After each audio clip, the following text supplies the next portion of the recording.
You are listening to a Clarkesworld Magazine podcast with your host and narrator, Kate Baker. Greetings, Clarkesworld citizens. I hope this podcast finds you extraordinarily well. This is our fifth story for the month of March 2018, issue 138. The piece is titled The No One Girl and the Flower of the Farther Shore, and is by E. Lily Yu. And this story has been brought to you by you, if you're one of the supporters who constantly pledges $1 or more a month over at patreon.com/Clarkesworld, or spreads all the goodness that is Clarkesworld Magazine issues by word of mouth to friends or on Twitter, on Facebook. Thank you. We've also recently launched ClarkesworldCitizens.com. It's just so we can bring you great stories and art and nonfiction each and every month. Our author, E. Lily Yu, received the John W. Campbell Award for Best New Writer in 2012 and the Gar LaSalle Storyteller Award in 2017. Her stories have appeared in venues from McSweeney's to F&SF, including 7 Best of the Year anthologies, and been finalists for the Hugo, Nebula, Locus, Sturgeon, and World Fantasy Awards. Recent work appears in Hazlitt and Tor.com. You can find more at her website, elilyu.com, and also by this author. We brought you The Cartographer Wasps and the Anarchist Bees in April 2011. In June 2013, The Hiroshima Effect. In December 2013, Daedalum, The Devil's Wheel. So I invite you to go back and listen if you like what you hear. So without further ado, I want you to sit back, relax, and let me tell you a story.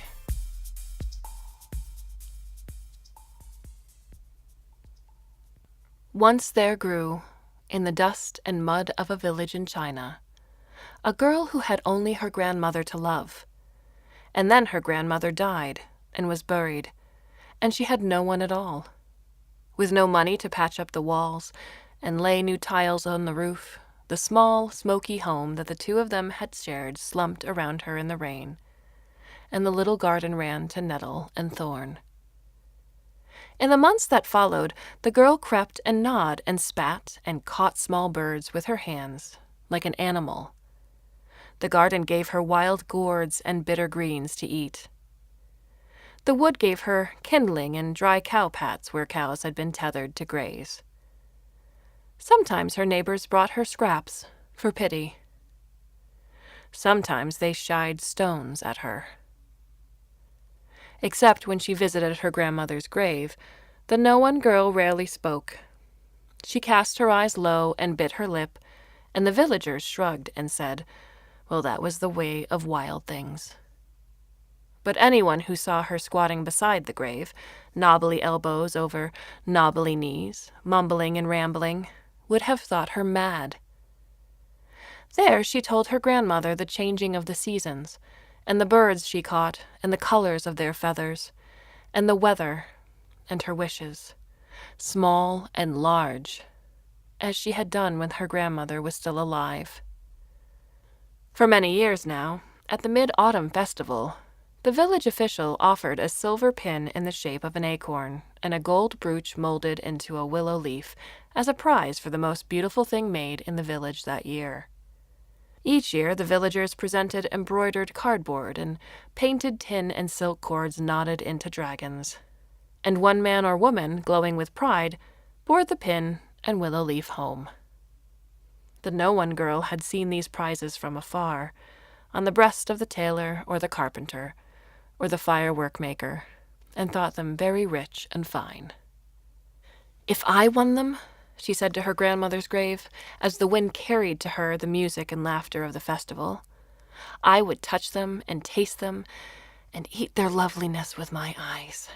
I would wear them for an hour to feel the weight of gold and silver, and then I would sell the gold brooch for enough flour for a year, then the silver pin for salt and vinegar and spices. But when I bring the little purple wildflowers without names, and the brown mushrooms from the wood, they laugh at me.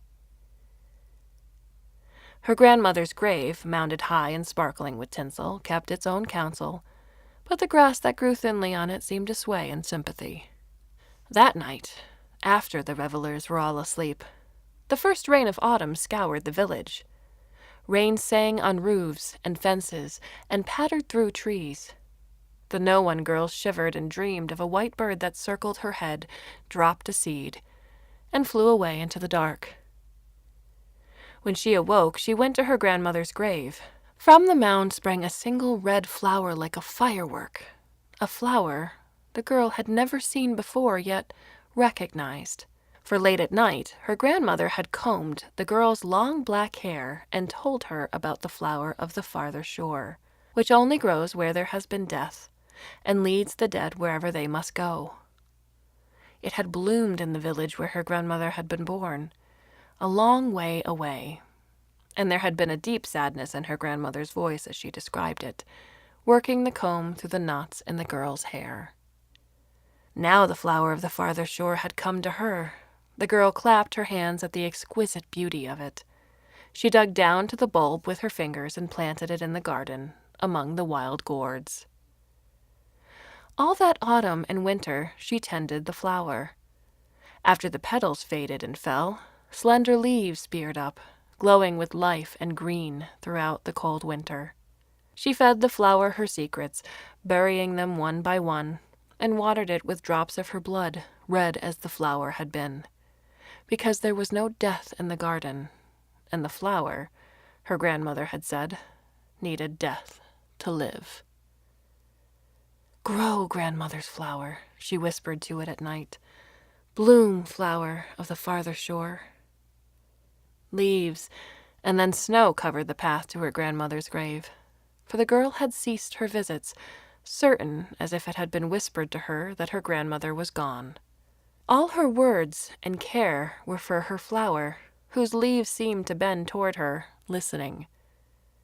Spring came, and the earth thawed, while everything else budded and sprouted and broke open, shouting life. The leaves of the strange plant browned and crumbled. But the girl continued to tend the bare patch, which she ringed with stones as lovingly as one might a child. These were easier days after the winter's illnesses. Bark ran soft with sap, and weeds were still tender and sweet. Though the girl was never not hungry, she was not starved. Now and then the villagers looked over her wall and shouted through the gate to see if she was still alive, partly for kindness and partly because her land and home would be reassigned if she died. When they spied her chattering at her patch of earth, they stopped and stared. "Huh, what's that? What are you growing there, girl?" "A flower of the farther shore," she replied. They laughed and rattled sticks against the gate. One or two tossed stones at her, but only half-heartedly, so they pattered down among the wild gourds instead of stinging her arms. Summer meant fat pigeons, and the tiny, tender muscles of leaping mice caught when she poured creek water down their holes, and the odd spray of wildflowers, yellow and pink and white, dotting the muddy banks of the ditch. Summers she roamed far and free, up hills and down fields, idly pulling an ear of wheat or barley and chewing the sweet green kernels inside. Hawks hovered, dove, and killed. Cows swung their sleepy heads sideways at her and pissed pale yellow streams. Every night she returned to the bare ring of stones, told it what she'd seen, and pricked her arm until it bled. The red drops ran in a fine line down her wrist and dripped from her fingertips to the thirsting earth. She was careful not to waste a drop. At the equinox, or so said the flimsy almanac nailed to the door, the flower of the farther shore arose like a ghost in the night. It spread its curling red crown to greet the no-one girl when she unlatched the door and stepped outside. The girl gathered its petals together in her hands to smell their fragile fragrance, stroked its long green stalk, kissed its stamens until her mouth was gold with pollen, and spent the whole day sitting beside her flower, crowing and marveling. Those who looked over the wall made various noises of astonishment. "What a beautiful flower! Ah, what a sweet smell! How odd that someone like you should have grown such a thing!" They drank its colors with their eyes and its odors with their noses, just as the no-name girl did, and she did not begrudge them one bit. The butcher's son came too and looked long. "Aren't you my treasure?" the girl said, paying him no mind. "Oh, but I will surely win the gold brooch and silver pin this year because of you." And the butcher's son said nothing, but went quietly away. In the night, the girl turned in her sleep as though a soft thump and rustle reached her ears. She twitched and flung a hand out as if somewhere in the garden metal clinked against stone. Morning came, the morning of the festival, and the flower was gone. "Stolen!" the girl cried. "Stolen! Oh, stolen!" She sifted the loose dirt in the hole where the flower had grown, but there was nothing, not a fragment of root, not a crumb of hope. She beat the ground with her fists, then pulled her hair with her dirty fingers, but there was no help for it. The flower had been stolen, the pin and brooch would be given to another, and there was nothing she could do. Aching for justice and rubbing her eyes with her knuckles, she hurried to the street of shops where, on an ordinary day, beaded strings clacked in doorways and baskets of fish were sold from bicycles. Today, colored lanterns bobbed over low tables tied with ribbons. Throughout the day, people brought their beautiful things here to be guarded by the village official when he was not deep in his cups, and by his more watchful wife when he was. The no-one girl would have pulled his sleeve and cried for help, except that the butcher's son was just at that moment presenting his entry. A flower in a pickle jar. It was her flower, the no-one girl saw, her stolen flower of the farther shore, but the petals had been painted white and gold and cut raggedly, and the stamens trimmed short. To her eyes that had known its crimson wholeness, it was ugly as a wound. When the butcher's son saw her, he turned red and glanced away. "What's this?" the official said, tapping the end of his pen against the jar. "I've never seen its like." A flower I grew in the yard, where the soil is wet from the animals we slaughter. I sent off for the seed in the mail." "Well, it may be an unusual species, but these are common enough colors," the official said. "And it stinks like cheap perfume. Well, set it among the rest and we'll see." Then he turned to the girl with a smile as big as sunflowers and said, "Now, what did you bring us this year? A pretty stone? A snail?" The truth filled her mouth with bitterness, almost choking her, and her blood ran hot and cold. But she looked into the official's wine-red face and at the butcher's son and his clean blue shirt, smelling of cooked meat, and knew she would not be believed. No, not the wild girl with no one, who talked and laughed to herself.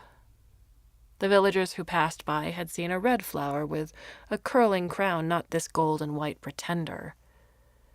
Moreover, as she knew, there was often a ready stone in their hands. "Nothing?" the official said. She shook her head, teeth clamped together. "Well, get along with you then. Go and enjoy the festival." The girl turned and ran, blind with her loss, blundering through the smoke of firecrackers and knots of people eating white moon cakes.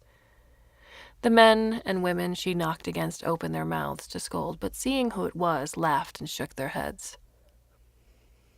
Once she was home, the gate banged open and closed, the door unlocked and flung shut. Did she allow the poor truth to leave her lips? Why did he have to mutilate my flower?" she cried. "If only he had simply stolen it and called it his, for it to become a painted lie, for its scent to be drowned in his mother's perfume. I wish I had eaten the thing." She curled up and sobbed until her nose went numb, for it was not the loss of the flower alone that wounded her, but the sudden revelation that the world and its pins and brooches had been made for such as the butcher's boy, and not for one like herself. A cold rain fell that night. It fell on the revelers, whose faces turned orange and blue in the light of the paper lanterns, who whooped and ran or staggered home through the rain, fell on the fan maker as she was accepting the silver acorn and willow leaf brooch, who quickly tucked her prize fan into her jacket, fell on the butcher's son carrying his flour home, who turned his face upward to catch raindrops on his tongue, and it fell on the muddy girl sitting in her yard, staring at the hole where the flour had been.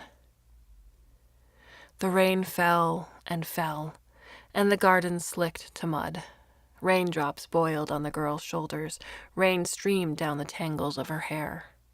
Then, as if the world had heard the unspoken wish on her tongue, the one wish she had not told her grandmother or fed to the flower, for only now did it put out its leaves, the girl began to disappear. She grew transparent like sugar, then smaller, ever smaller and smoother, melting and running into the wet earth with the rain. The last sound she made before her lips blurred was a sigh. As she sank, she expanded. What had been the no-one girl mixed with volcanic ash and ant eggs and ancient bones, leaf mold and roots both thick as a man's waist and as fine as hair. She sank until she touched the enormous basalt pillars, buried deep beneath the soil, forgetful of the fire that made them, and deeper still. And she understood, as she opened, as she poured forth and flowed, that though the no-one girl had appeared to eat and mumble and live alone, in truth, she was part of everything.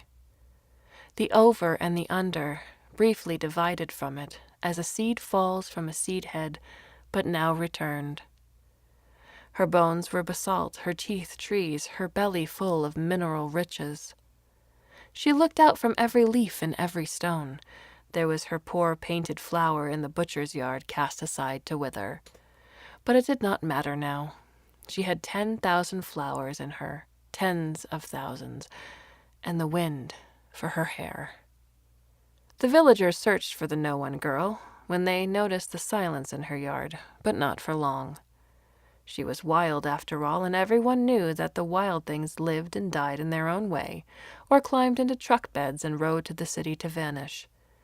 And it was no use holding them. At any rate, they had their own concerns, their own sick parents and delinquent children, and debts run up by liquor and gambling. And when winter came ravening, its breath all knives, they went home to their houses to grapple with their private disasters. One morning in spring, as icicles wept themselves to nothingness, the butcher's son stopped by the empty house, frowning. He scaled the stone wall at some cost to his trousers, tried the warped door which stuttered open, and rapped his knuckles against the sagging beams, listening for rot. By the time summer softened the village, the old garden, cleared of rocks and nettles, put forth long pale melon vines and sweet swellings, yellow and green. Soon the ripe melons were picked and split and eaten. Then it was autumn. The first cold rain covered the village. In its wake red flowers sprang up, sudden and strange, flowers as brilliant as firecrackers, slender-stalked and leafless, growing so densely that when the wind murmured in them, they moved like the sea. The butcher's son picked armfuls of them, as many as he could carry, and went to the fan-maker's home, flushing as bright as the flowers that he thrust forward when she came to the gate. Children bent to breathe their sweetness, then pluck them to play at wands, or taunt the goats until they ate them. But it did not matter how many they gathered always, there were more. All around, above, below, the everything girl laughed with spotless joy.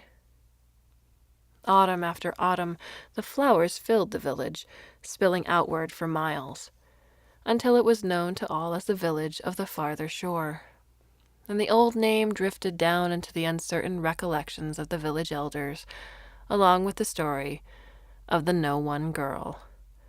Once the butcher's son and the fan-maker were married, they moved into the empty house and yard that the butcher's son had, over long months, cleaned and repaired.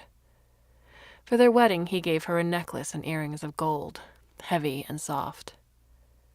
The two of them lived happily and unhappily, as people are wont to do, falling out of love and into irritation, and then back into fondness, having children, beating them, and scraping together the fees for school, growing old and blind and fretful, and moving about the yard with canes.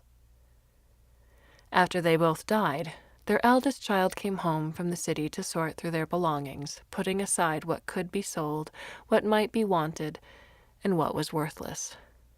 As she folded clothes and untied boxes, stirring up decades of dust, she tossed onto the midden as things unworthy of keeping, an acorn snapped off its pin, the silver paint flaking, and a willow leaf brooch with gilt peeling from the brass.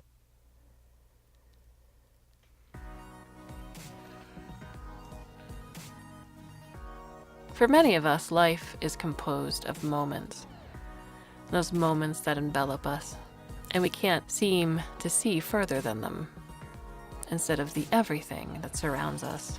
And this is a very interesting tale, and I think an allegory that has been deftly painted. We pour our blood, sweat, and tears into something that means a whole hell of a lot to us, only to see it taken by somebody else, or destroyed, or altered, or rejected. And I think it's through that process that we come to understand that, but it's that one thing in the end, sort of like the pin or the brooch, that doesn't really matter. They're just simple things that collect dust and break, but it is the beauty and persistence of the things we create that surround and fill the everything. What are your thoughts on the story?